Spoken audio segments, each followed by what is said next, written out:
The best way to understand franchising is to think about two businesses, two separate businesses. One that is already established and one that is at zero level. The one that is already established has already set up its systems, it has protected its intellectual property.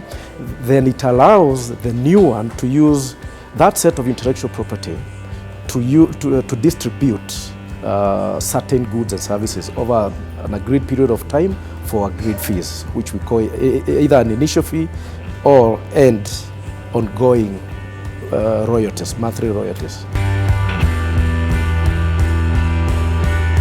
Franchising is an old trade, is an old model of doing business that has been used across the world. And here in East Africa, we are familiar with brands like KFC, Subway.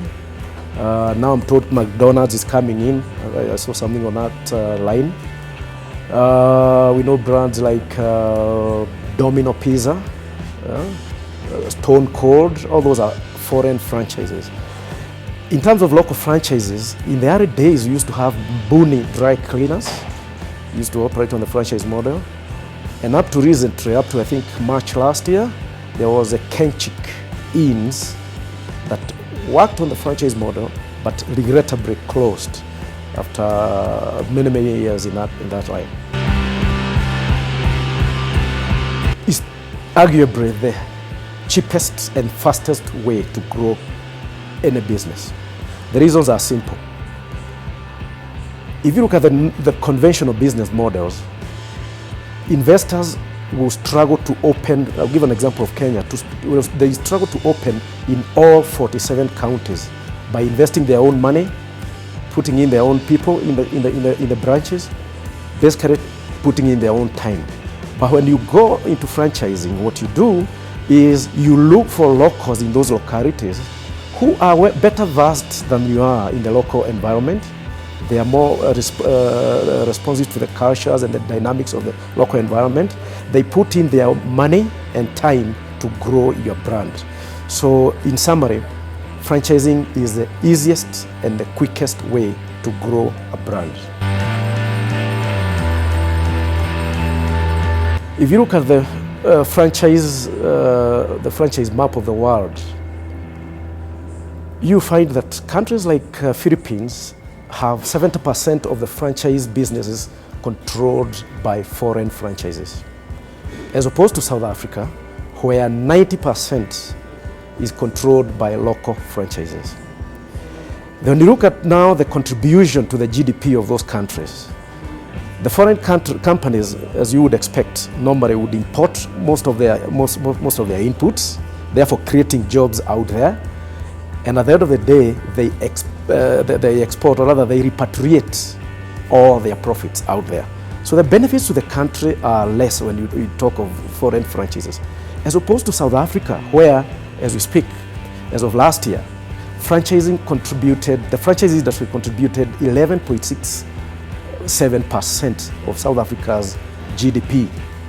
And each franchised unit in South Africa supports 17 direct jobs, and each direct job supports another direct job. So you can easily say that each franchise unit in South Africa contributes 34 jobs to the economy, and that is massive. If we could adopt that model for East Africa, for Kenya particularly, and other countries in East Africa, it's one of the quickest ways to create jobs. And this is particularly because, remember, we talked about a successful business allowing another one that has no experience in a line. So what this new business is doing is basically plugging in and playing into an already successful business, and therefore the chances of failure is lower than when you start from greenfield. Franchising brings together several stakeholders, and each stakeholder has a big role to play in creating a vibrant franchising sector in a country. I'll start with government. The government, as a custodian of all the laws and the policies in the country, has a big role to play, first by looking into the laws in the country that stifle franchising and reforming them. Secondly, by defining a policy which will guide all franchising activities in the country. A policy is important, or those two are important, so as to rein in any rogue franchisors that would come in to rip off locals. But more importantly, on that note, I would say that the World Franchise Council does not advocate for excessive regulations, excessive government legislation in franchising. Instead, there is what we call the Franchise Association, which normally is formed in any country, bringing together franchisors, franchisees, and all industry players to be, and they become a self-regulatory mechanism for the industry. So simply for government, the laws, the policy, and more importantly, today if you ask anybody in this country, there isn't a single source of document, a single document where you can access information about franchising. So there is need to kind of do a scoping survey, which would then define what is happening in the franchising field. That would then inform any future interventions. The other stakeholders in the industry are the franchisors themselves, the franchisees, basically the business people. Right now in Kenya we have a lot of business people who are ready for franchising, but they don't know. And the reasons are very, very easy. We are used to doing things in the same fashion all through. You open a branch here today, you open another branch there tomorrow. Next time you're opening in another center, headaches through and through. Instead of limiting your headaches to 1 or 2 units and then letting those headaches be carried by other people as they deliver your broad promise. So for business people, get ready to franchise. There is a process that you go through to franchise. I'm not sure I want to go through that. It's a long process. But simply get your house in order. And the starting point is protecting your intellectual property. Go to KIPI, register your brands there, protect them, protect your processes. Then quickly do your systems. Then you can now start putting together the manuals and so on and start franchising. Then the final one are the development partners. We see interventions from development partners to support governments, to support governments create jobs and improve their GDPs.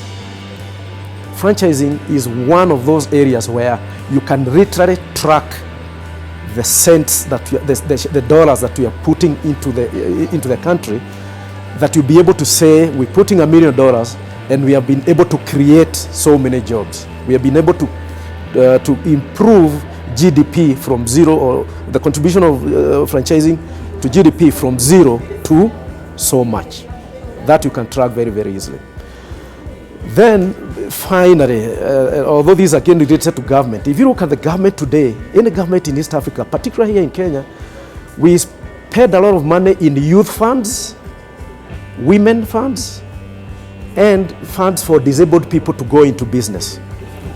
Unfortunately, we have no way of tracking how that money is used. And most of it is actually wasted in greenfield projects. Why? I have a beautiful business idea, so I get the money, I start the idea. Statistics tell us that any business any SME, or rather the survival rate of SMEs, 80% of them die within the first 5 years. So most of those businesses will die within 5 years.